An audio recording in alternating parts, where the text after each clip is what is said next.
Hi, my name is Everlyn Miller, 29 years old, the child in the family who has never once been truly valued. While my sister has always been praised as the golden star and my younger brother has been given every advantage by our parents, all I ever received were frowns and criticism.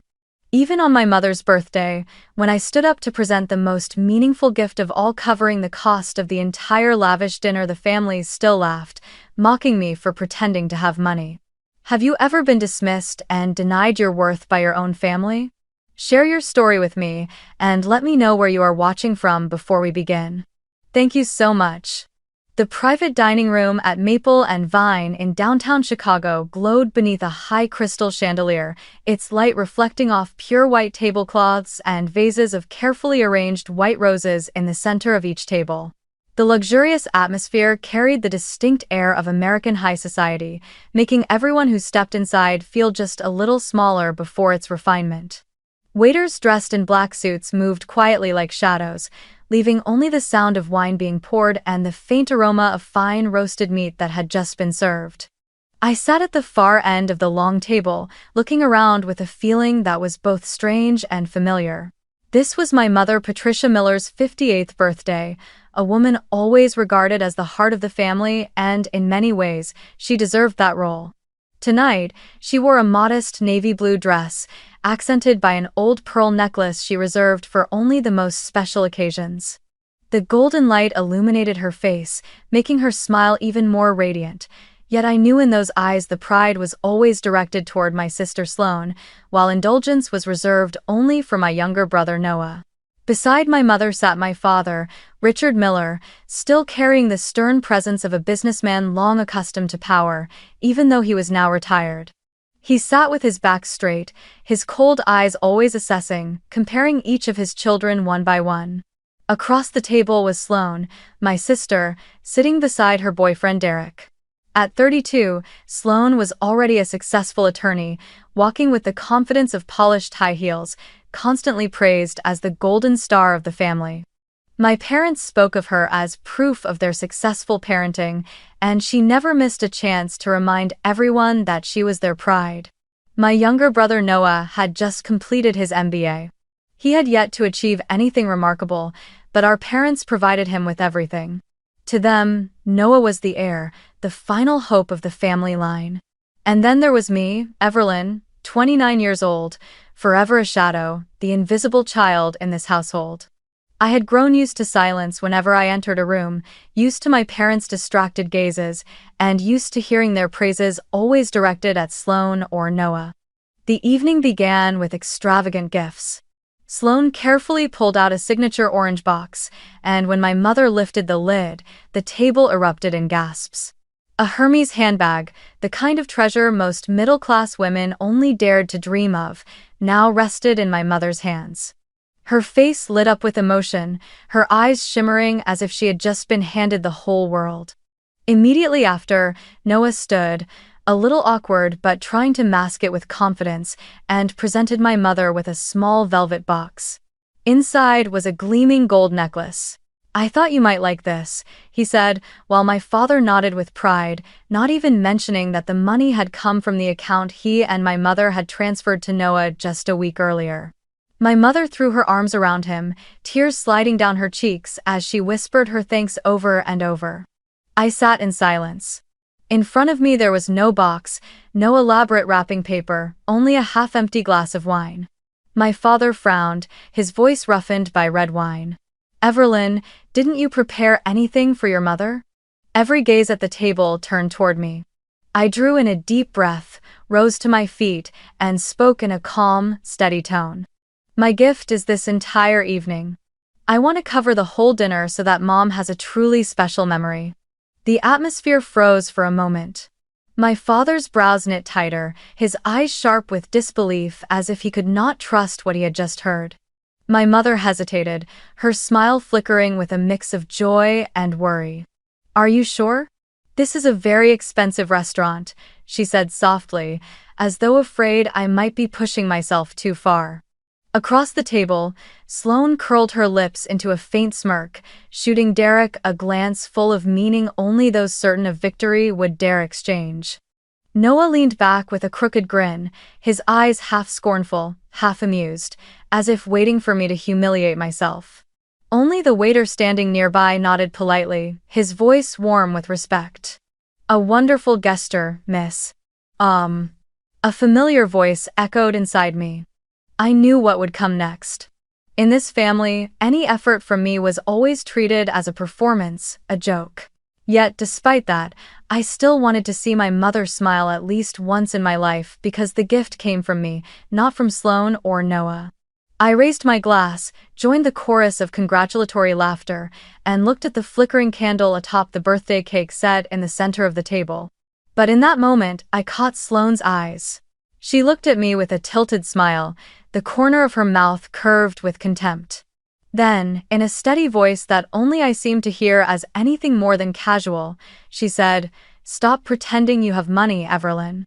She did not shout and did not need to make a scene. She simply said it quietly so the whole table could hear.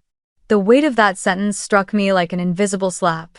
My heart sank, and my hand trembled so slightly that my wineglass nearly slipped. Noah immediately seized the opening, his tone laced with arrogance like a newly minted prosecutor. "How do you plan to pay for this bill?" he asked, and the table exploded into laughter. Even Derek, whose presence was otherwise irrelevant, smirked in amusement as if watching a trivial performance. The laughter echoed through the private room, bouncing off the polished wood walls and pushing me into a dark corner where every beam of light seemed aimed at exposing my helplessness.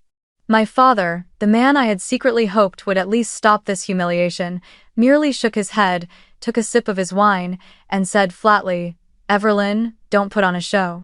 This is not the time for theatrics." My mother lowered her eyes, avoiding mine, her voice meant as advice but landing like a verdict. "Sweetheart, you know this restaurant is expensive. Don't make a fuss." In that moment, I realized a glaring truth. No one in my family was on my side. They did not believe me, they had never believed me. And perhaps they never would. I tried to keep my breathing steady so the remaining wine in my glass would not tremble too noticeably. But inside, old memories rose like violent waves crashing onto the shore. I remembered summer afternoons when Sloane would wear a brand new princess dress while I had to wear a worn-out one handed down. I remembered the day Sloane received a car to go to college while I was given a second-hand laptop that had already belonged to Noah. Every gift, every compliment, was directed to them. And I, even though I had won a full scholarship and worked 3 jobs to pay my tuition, was still, in my parents' eyes, merely adequate, never good enough to be called their pride. The laughter around me began to blur, mixing with memories of my father's clipped remarks. "Sloane is the role model to follow." Or the time Noah passed a small exam and my mother threw a celebration, while when I won a national award I received only a perfunctory congratulations. When did my presence become a joke, a void everyone casually filled with contempt? I looked straight at Sloane. She sat there, immaculate in a precisely tailored black dress, her eyes shining with satisfaction. That look was exactly the same as when I was in high school when she was the star on stage and I was the one packing up the props behind the scenes. I wanted to say something, to argue back, but my throat felt strangled. I had spent my childhood with this feeling stripped of a voice, forced into silence to keep the family peace. Part of me wanted to stand up, leave the table, and walk away from it all. But another part screamed, "No, not this time." I would not let them make me a laughingstock again. I breathed in deeply, pushed the painful memories back, and held my gaze steady so the tears would not fall. My inner voice whispered, "They think I am pretending, they think I am not enough. But I know the truth. And that truth is about to speak for itself." The room buzzed with laughter around the table, but to me it felt like a distant echo, empty and meaningless. I sat still, my hand resting lightly on the leather wallet beside my chair, the one thing tucked inside that would change the color of this entire evening. I knew then that the real battle was only just beginning. Laughter had barely died down when Derek, Sloane's boyfriend, leaned toward me. He wore a light gray plaid suit and a neatly tied blue tie, his face the confident expression of someone accustomed to numbers and power. As a senior banker, Derek carried the arrogance his profession afforded. He tapped his fingers lightly on the table, his eyes skimming me as if assessing a suspicious credit file. If you really have the money, Evelyn, show everyone your account, or are you just putting on a play whose ending everyone already knows? Those words landed like another blade added to the contempt already filling the room. I heard Noah snort, his voice pouring gasoline on the fire. Or are you planning to pay with coupons? In MBA, we call that creative financing. The table broke into scattered laughter again, mixed with looks of glee. My father quietly adjusted his jacket, saying nothing, but his eyes clearly agreed with Derek. My mother, instead of putting an end to the taunting, only sighed softly, as if she had grown used to me being the target of ridicule. I sat still, my back straight, my gaze fixed on Derek. Childhood memories surged back, the times I was made to explain a small shopping bill while Sloane and Noah were never questioned. The need to prove my worth to my family had been etched into me. But this time I did not want to speak much. I was tired of defending myself with words. Instead, I chose to act. I slowly opened my leather wallet and pulled out a black titanium card, heavy in the hand and sharp along the edges. The light from the chandelier glinted off the metal surface, and for a brief moment the entire table stilled. No explanations, no defenses. I simply handed the Amex Centurion black card to the waiter standing nearby. Charge the entire dinner to me. My voice was calm, not raised nor lowered, just steady enough for the whole room to hear. The atmosphere shifted instantly, the earlier noise collapsing into tense silence. I could feel every pair of eyes locked onto the card now resting in the waiter's hand. The quiet was so sharp I could even hear the faint clink of a wine glass being set down on the wooden table. Derek blinked, his earlier confidence faltering for a second before he regained composure with a thin smile. He shrugged, feigning expertise. A black card? You can buy one off eBay these days.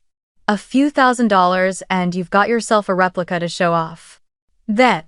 Sloane laughed, tilting her head against Derek's shoulder, her voice dripping with mockery. Exactly. Remember last year when the papers reported on those kids renting black cards to scam fancy restaurants? Maybe Evelyn picked up the same trick. Her lips curved in a sly smile, as though she already held the winning hand. Noah straightened in his chair, resting his arm on the table, and added another bitter jab. Let's hope the POS machine here doesn't catch you trying to use a fake card. My father only shook his head slightly, his eyes heavy with disappointment. My mother remained silent, though unease flickered clearly in her gaze. I did not argue. I had no need to say another word.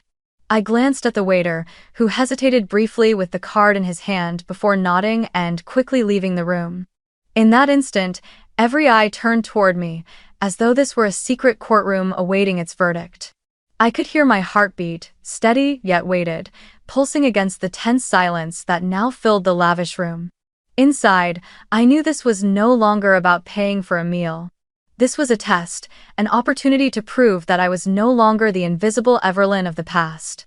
Yet, at the same time, I understood something deeper. Whether the card was accepted or not, they would still find a way to belittle me. They always had, and perhaps they always would. But this time, at least, I would let the truth reveal itself instead of running away. A moment later, the dining room door opened quietly and the waiter stepped inside. His face was tense, his voice lowered as if afraid to disturb the formality of the dinner, yet his words rang clearly in the silence that had swallowed the room. I'm sorry, the card could not be processed. Albert. In that instant, I felt the space around me tighten, as though every crystal chandelier above had focused its light directly onto me.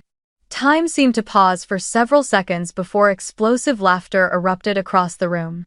Noah was the first to laugh, his voice booming as if he had just witnessed the performance of a lifetime.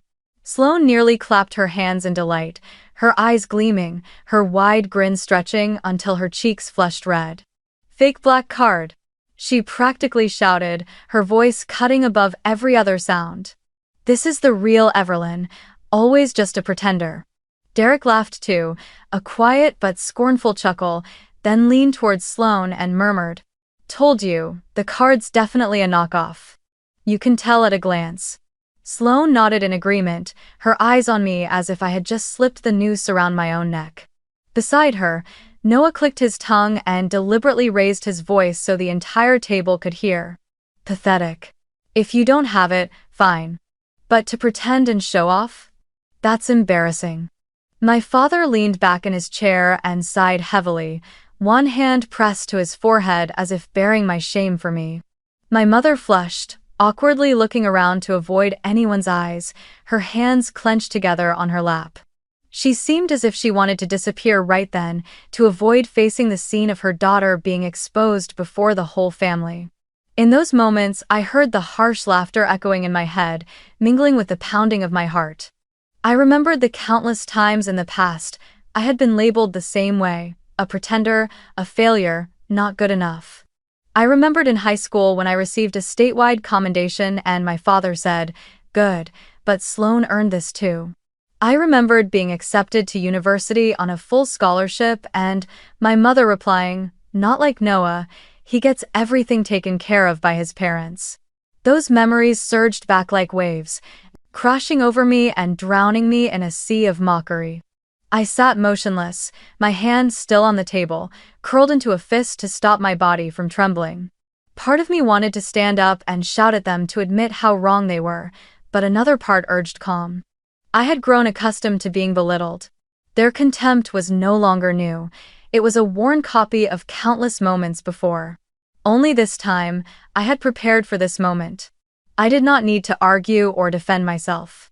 I simply needed to let the truth speak for itself.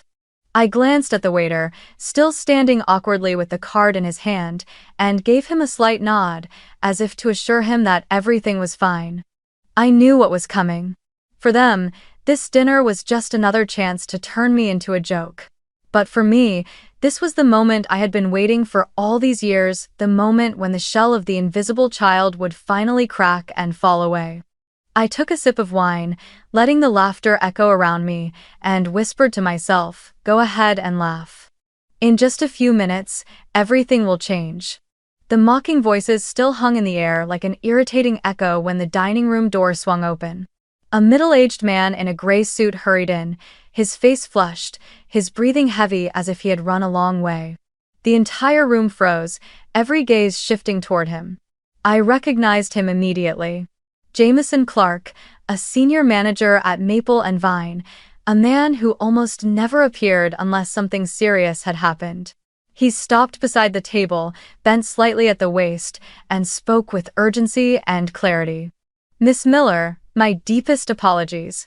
The issue is not with your card.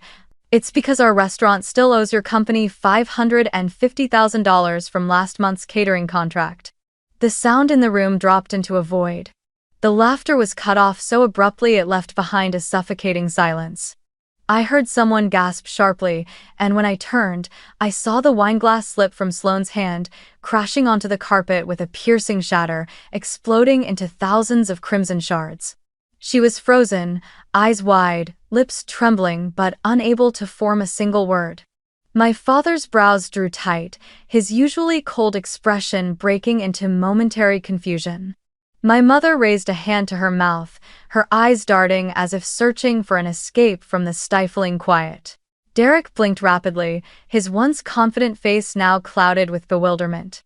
Noah leaned forward, disbelief etched in every line of his face, his voice breaking. "Oh, which company exactly?"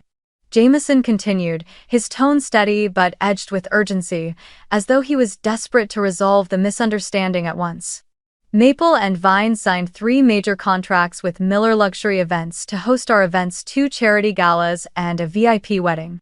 The total cost exceeded $600,000. We paid an advance of $50,000 and still owe $550,000, which will be cleared next quarter. Because accounting has not yet dispersed the payment, when the system flagged the card linked to the same account, it automatically showed the credit as held. The fault lies entirely with us, not with the validity of your card. I sat still, my hands resting lightly on the table, feeling the weight of every astonished stare from my family pressing down on me. None of them could react in time. Sloane bent awkwardly, scrambling to gather shards of glass as if the act itself could hide her shock. Derek spun his phone nervously in his hand, trying to search something, but his fingers shook so badly the screen kept sliding past what he wanted. Noah opened his mouth to speak, then shut it again, as if suddenly realizing that words had lost all meaning. My father was the first to break the silence. His voice came out rough, each word forced through tight lips. "You said 550,000? A contract? With Everlynn's company?"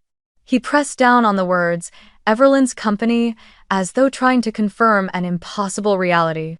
Jameson nodded firmly, his eyes turning toward me with respect. "Yes, that's correct. Miller Luxury Events, her company. Sir, ma'am, Everlyn delivered 3 of the most spectacular events Maple and Vine hosted this past year. Without her company, we would not have achieved record-breaking revenue last quarter. We are deeply grateful, and I personally apologize for the incident that cast any doubt on her standing." I gave a slight nod, the corner of my lips curving into the faintest smile. No explanations were needed, no defense required.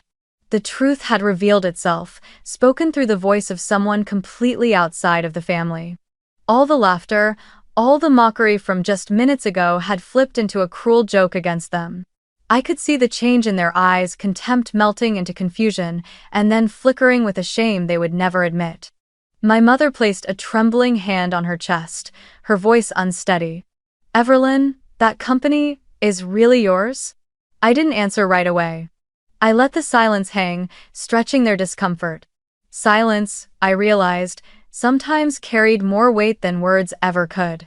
In that moment, I no longer felt like the invisible child hidden beneath Sloane's shadow or measured against Noah's convenience. I was myself, and the truth had spoken, whether they wanted to hear it or not. I let the heavy silence linger for a few more heartbeats. Their eyes seemed to dig into me, searching for cracks, for denial, for any sign this was all some mistake. But there was nothing left to deny. I sat upright, set my glass gently on the table, and spoke with a calm yet resonant voice that filled the room still vibrating from the shock. "That's right, I am the founder of Miller Luxury Events." My words struck like a bell, shattering the wall of illusions they had built around me for years. No more laughter, no more mocking eyes. Instead, a stunned silence blanketed the room. My father furrowed his brows, the lines on his forehead deepening as if he were struggling with an impossible equation. My mother's eyes widened, her hand clutching her pearl necklace as though it were the only anchor she had left. Sloane parted her lips but no words came out, her gaze fixed on me in sheer disbelief. I continued, my voice calm, without boast or flourish, simply laying out the truth. Last year our revenue was $45 million. This year, we are on track to surpass $70 million. My clients are not only wealthy families in Chicago but also Fortune 500 corporations, political figures, and major charitable foundations. Each month we host dozens of events, from museum galas to million-dollar weddings. My team now includes over 200 full-time staff and hundreds of collaborators. I saw Derek, so often proud of his position at the bank, turn pale. He quietly pulled out his phone, his trembling fingers tapping frantically across the screen. The glow lit his face, highlighting his growing panic. Then I heard him mutter, his voice shaky but loud enough for the table to catch. Forbes 30. Under 30. Everlyn Miller. He looked up, his eyes wide, his expression a mix of astonishment and embarrassment. Sloane snatched Derek's phone from his hand and stared at the screen. Her eyes shifted, first doubtful, then stunned, and finally frozen in rigid silence. I knew she was reading the Forbes article published a year ago, the one that described me as the woman reshaping America's luxury event industry. Noah's mouth hung open as he stammered, "So, you're not just a freelancer picking up odd jobs." For years, my youngest brother had used the word freelancer to diminish me, as if my work were nothing more than a passing hobby. I met Noah's gaze and offered a faint smile. "No, Noah, I was never just a freelancer, I run a company." The truth hung in the air, heavy and undeniable. I watched my father inhale deeply, his hand on the table curling tighter into a fist. He had so often scolded me for being unrealistic, urging me to learn from Sloane and Noah. Now every one of those words was stripped bare by reality. My mother's eyes shimmered with tears, though I could not tell whether they came from emotion or shame. I continued, my tone steady. I am not boasting, nor do I need to prove myself to anyone. But since tonight everyone demanded to know how I could afford to pay for this dinner, this is the answer. I don't need loans, I don't need my parents' support, and I certainly don't need to pretend. I've walked this path on my own 2 feet. My father was the first to break the silence. His voice was low and hoarse, as if it took all his strength to force out the words. Why did you hide this from us, Everlyn? The question landed heavily, not just curiosity but tinged with hurt, as though my success without their knowledge was somehow a betrayal.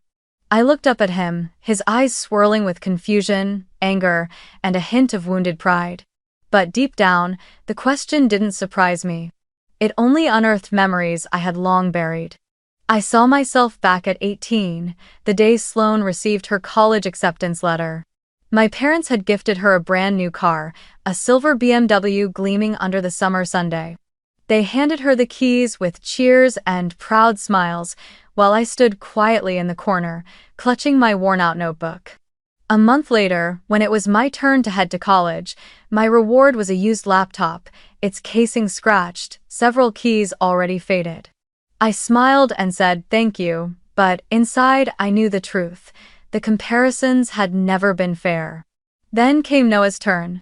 When my brother received his MBA acceptance letter, my parents covered his entire tuition, signed the checks in advance, and even promised to support his housing and car expenses. I can still hear my father's proud voice that day. You are the future of this family, Noah. You will carry it all. And me?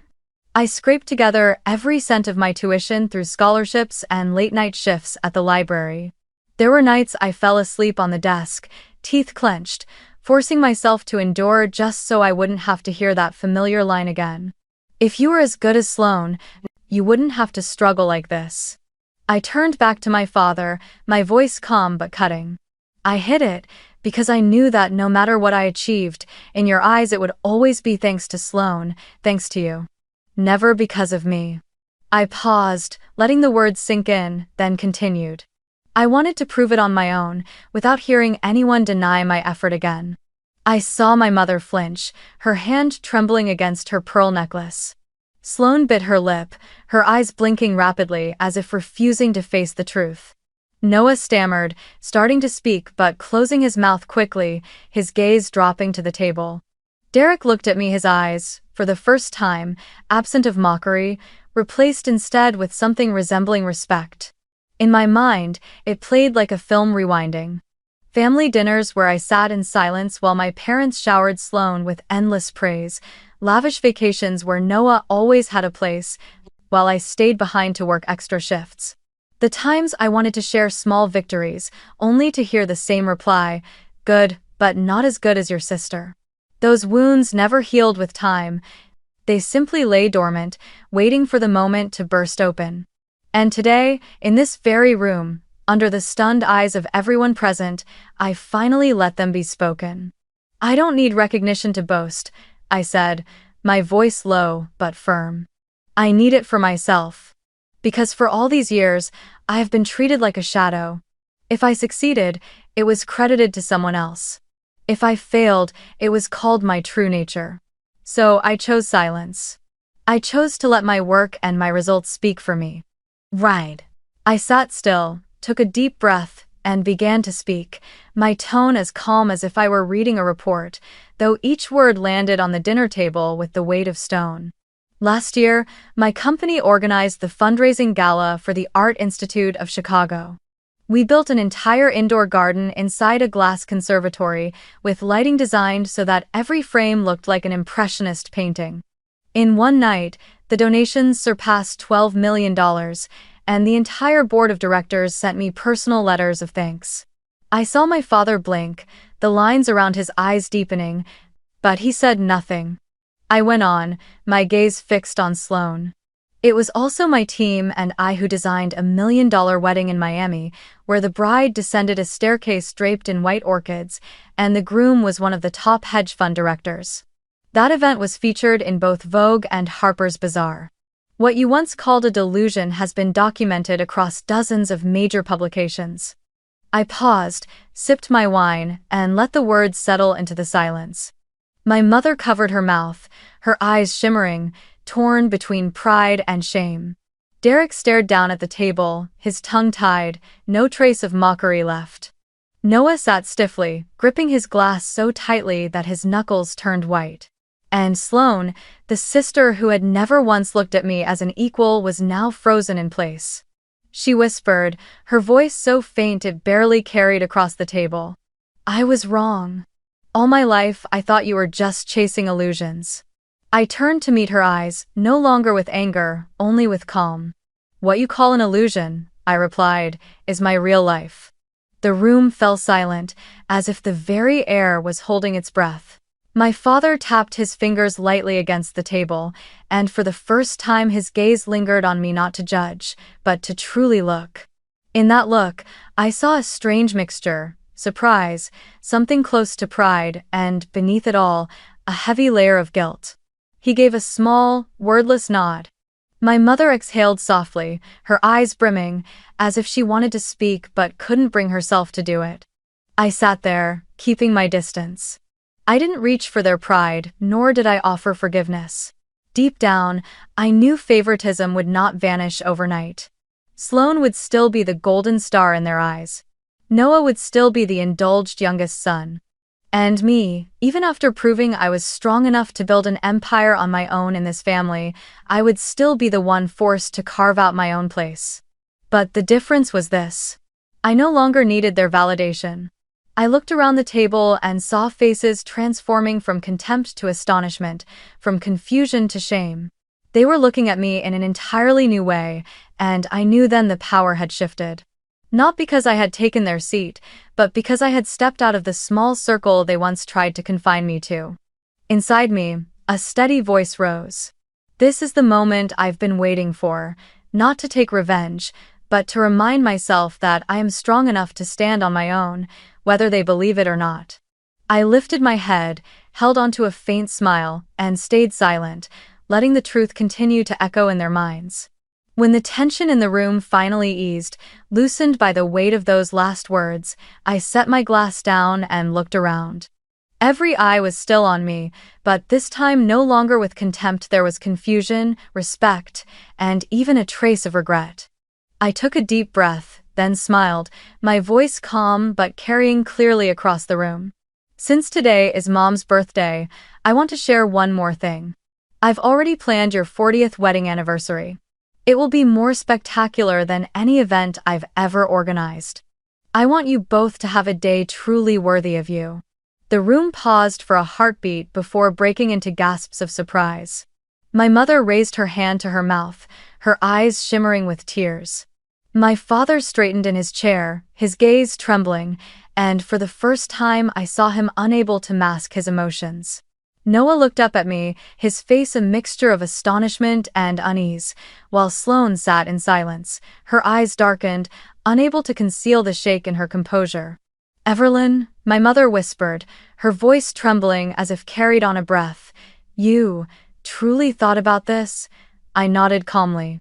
"I've already reserved the New York Botanical Garden, beneath chandeliers draped with thousands of flowers. A symphony orchestra will play throughout the evening, and the guests will be people you've cherished your whole lives. I want that day to become a memory you can never forget." My mother broke into tears, wrapping her arms around my father. He didn't cry, but I saw his hand trembling as it rested on her back.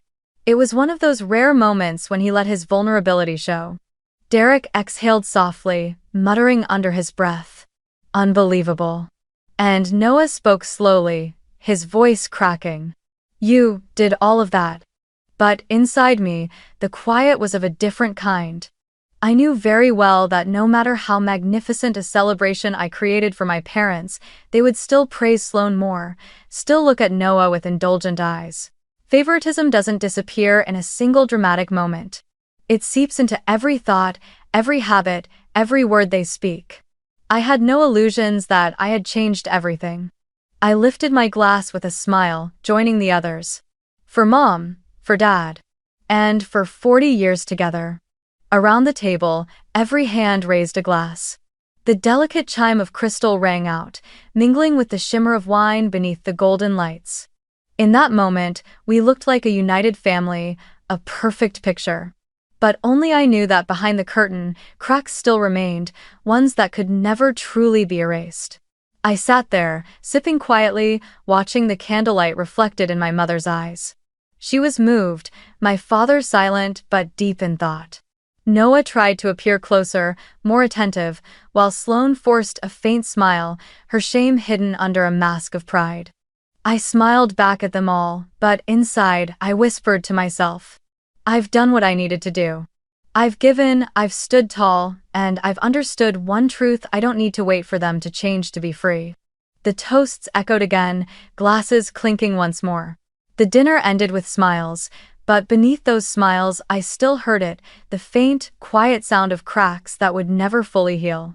That night, after leaving Maple and Vine, I drove along the quiet streets of Chicago.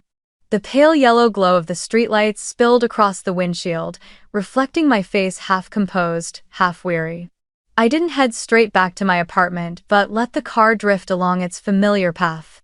Then, as if pulled by an invisible thread, I turned down a narrow street leading to the house of my childhood, the place where I grew up, the place where the first wounds had been carved deep. The house still stood there, a two-story home painted white, encircled by a low wooden fence, its second-floor windows glowing with warm light. Everything looked so familiar I could almost hear the faint footsteps of children echoing from the past. I parked on the opposite side of the street and sat quietly, my hands resting on the wheel. Memories flooded back, vivid as if they had happened only yesterday. I remembered my mother's sweet yet biased voice each time I held onto a toy or fought for a chance. Evelyn, give it to Sloane. You're the older sister, you must sacrifice. I remembered my father's stern eyes when speaking about the future. Noah is the one who will carry this family. Don't fool yourself with illusions. Those words repeated over and over, embedding themselves in me, planting the belief that I would never be enough. I grew up lacking not in material things, but in recognition. And that absence, I carried through my youth, right up to this very day. I sighed, my gaze fixed on the window where I used to sit late at night, studying under the dim glow of a desk lamp, while laughter drifted from the living room where Sloane flaunted her awards and Noah basked in our parents' praise. A simple, bitter truth struck me. Even though I now ran a company worth tens of millions, even though I could pay for the most lavish dinners, no amount of financial success would ever fill the wound left by emotional neglect. The lack of love and acknowledgement from my family had carved a hollow space nothing else could replace. The car trembled slightly as I leaned onto the steering wheel, closing my eyes and letting the tears fall freely, without restraint. I wasn't crying for them. I was crying for the 18-year-old girl who once left this house quietly with nothing but an old backpack, for the nights I studied and worked to pay tuition, for the moments I longed to share joy but was met only with comparisons. Those tears were not weakness. They were release. I knew what I needed to do. I could no longer chase after my parents' approval, nor allow them to keep defining my worth. I needed to heal not with numbers, but by turning inward, by learning how to value myself. So I began therapy. At first, sitting across from a stranger and speaking about wounds I thought had long gone cold was difficult. But session by session, I learned how to name my feelings, how to recognize the truth. I had been emotionally abandoned, and that was never my fault. At the same time, I poured my energy into work not just to earn money, but to rediscover joy in creation. I organized events where clients left with eyes shining, galas where donations were enough to save thousands of children, weddings where families were bound together by love rather than favoritism. Each successful event, I no longer saw as proof against my family, but as part of my own healing journey. I also opened my heart to people who had never belittled me, who always called me by my name with respect, not with the label of the invisible child. I joined a community of women entrepreneurs, each with her own story of being doubted, underestimated, and then rising above. Within that circle, I found the empathy I had never known in my own family. They taught me that true strength does not come from proving yourself to those who never believed in you, but from believing in yourself. One morning, as I stepped out of a therapy session, I paused in front of a mirror. I saw my face not perfect, carrying traces of exhaustion, but also etched with resilience. And for the first time, I smiled at myself, without needing anyone else's approval. I thought, I am enough. And I will always be enough. A year later, I stood on the grand stage of the Manhattan Center in New York. Spotlights shone down on the thousands of people seated below entrepreneurs, artists, public officials, and even nurses and doctors from the Children's Hospital. Before me, a massive LED screen glowed with the words, "Fundraising Gala, Together for Children's Future." At my feet was a symbolic check for $10 million, the amount raised in a single night for the city's children's hospital. Applause thundered through the hall, wave after wave rolling forward. I bowed, a smile spreading across my face, and in that moment I realized. This was my family, the people who saw my true worth, without comparisons, without favoritism. In that moment, the memory of the maple and vine dinner flickered back. The night I was mocked when my card was declined, the night they sneered that I was pretending to have money. The night I stood tall and let the truth speak for itself. I no longer felt the sting of it.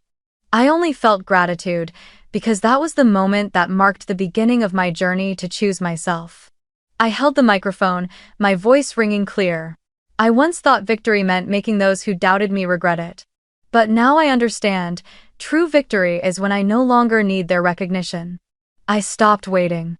I chose myself. I chose a life where I am respected and loved. Those words were not only for the audience, but also a reminder to the girl I once was, the one who sat by the old window, clutching a dream of someday being seen. The stage lights dimmed, and the band began to play soft notes. I stepped away from the bright glow and walked toward the wings. Behind the curtain, my colleagues, the people I trusted and cherished, clapped my shoulder, embraced me, their eyes shining with shared joy. I felt free, no longer bound by any shadow. I didn't need to measure myself against Sloan or outshine Noah in my parents' eyes. I only needed to be Everlyn, and that was enough. As I walked out of the hall, I glanced up at the screen where my image still shone, standing before a sea of applause. I smiled softly, a sense of peace filling me. Victory was never about forcing a biased family to bow their heads. It was about being strong enough to walk away, free, no longer allowing them to define my worth. And if you are watching this story, perhaps you too have felt forgotten, compared, or diminished by the very people who were supposed to love you most. Believe me, you don't need to wait for them to change. What you need is the courage to change the way you see yourself. Family is not just about blood. True family is where you are respected, loved, and allowed to be who you are. The greatest victory isn't making them regret, it's being strong enough not to need their recognition at all. And when you reach that point, you'll find that freedom, peace, and happiness were never far away. Thank you for taking the time to listen to this story. If you feel connected or found a little strength in Everlyn's journey, don't forget to like, subscribe, and share so that others may also be inspired. See you again in the next stories, posted every day here on Familial Stories Exposed.